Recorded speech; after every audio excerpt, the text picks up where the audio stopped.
Now I'd like to do a complex iterative figure, which I used a tikopean net South Sea Island figure as my model, and then iterated the basic sequence until I could get a complex net, which I called the 3-loop tennis net. Others called it Murphy's mesh.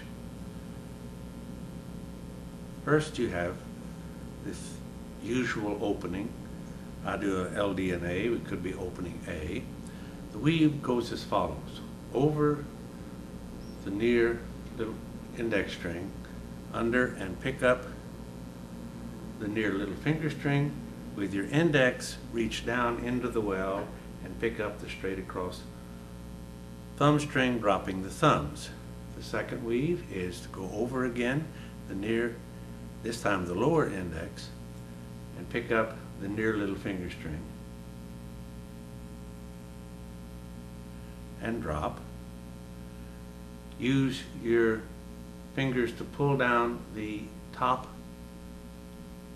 for index until you can reach back, come under the the lower index, reach back and pull with your little finger the far thumb string, and again drop your thumbs.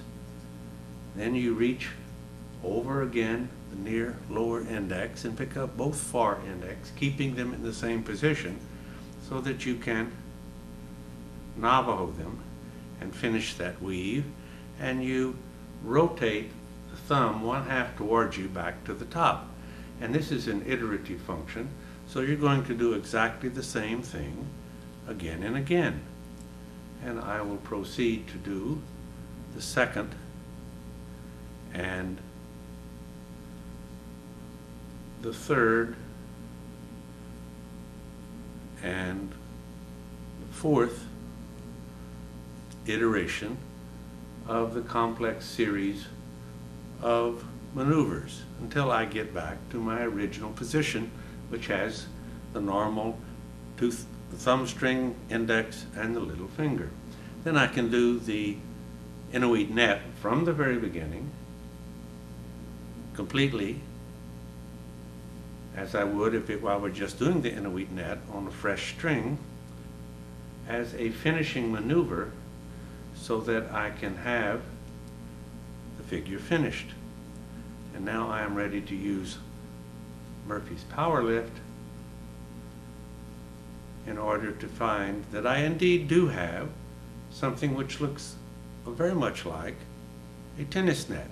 It is a series of diamonds, double series of diamonds, and it can be made with 4 iterations, 5 iterations, but you will find that it will become more and more difficult to lift out the center as you get more and more complex situation. But a 4 iteration tikopean net, Murphy's tennis net, is a nice, beautiful figure.